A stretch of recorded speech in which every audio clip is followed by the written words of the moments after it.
नमस्कार मित्रांनो, स्वागत आहे ज्ञान मंडल या आपल्या ज्ञानविश्वात. आज आपण भेटणार आहोत एका अशा योद्ध्याला ज्याचं आयुष्य म्हणजे त्याग, शौर्य आणि राष्ट्रभक्तीचं उत्तम उदाहरण. हा आहे भारतीय सैन्याचा सायलेंट किलर म्हणून ओळखला जाणारा मेजर मोहित शर्मा अशोका चक्रवर्ती.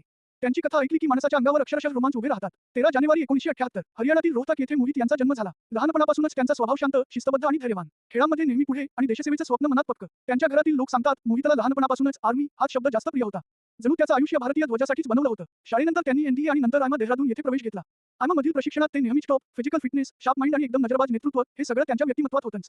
2000 साली ते इंडियन मिलिटरी अकॅडमीमधून पास आउट झाले आणि पहिला पारा स्पेशल फोर्सेसमध्ये सामील झाले.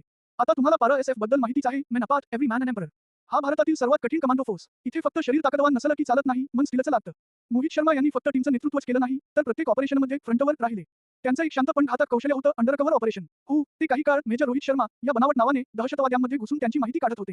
ही गोष्ट आजही भारतीय लष्करात अभिमानाने सांगितली जाते, कारण असा धोका पत्करणं म्हणजे माणूस 100 वेळा जीवावर उदार होतो. ते दहशतवाद्यांना आपला समजून त्यांच्यात मिसळले आणि आतून त्यांची मुळे तोडली. काश्मीरमध्ये त्यांच्या अनेक मोठ्या कामगिरी आहेत. ते केवळ बंदुकीने लढत नव्हते, तर बुद्धी, शांतता आणि धैर्य यांचा जबरदस्त संगम त्यांच्यात होता. एका ऑपरेशनमध्ये तर त्यांनी दहशतवाद्यांनी तयार केलेलं रिक्रुटमेंट नेटवर्क पूर्ण उद्ध्वस्त केलं. त्यांच्या सिनियर ऑफिसर्स सांगत होते, मोहित रणांगणावर कुठे आहे हे लक्षात येत नाही, तो शांत, अचूक आणि विजयी वेगाने काम करतो. आणि मग आला तो दिवस 21 मार्च 2009. कुपवारा सेक्टर ऑपरेशन रक्षक. ही मोहीम अत्यंत धोकादायक होती. दाट जंगल, उंच डोंगर आणि दहशतवाद्यांचा मजबूत तळ. पण मोहित आणि त्यांची पारा एसएफ टीम मागे हटणारी नव्हती. जंगलात गेले असता दहशतवाद्यांनी अचानक गोळीबार सुरू केला. मोहित पहिल्याच सेकंदात पुढे गेले. त्यांनी आपल्या 2 जवानांना सुरक्षित मागे ढकललं आणि स्वतः शत्रूवर तुटून पडले. जोरदार चकमकीत त्यांनी अनेक दहशतवाद्यांना ठार केलं. तोवर ते स्वतः गंभीर जखमी झाले होते, पण एक सेकंदही मागे हटले नाहीत.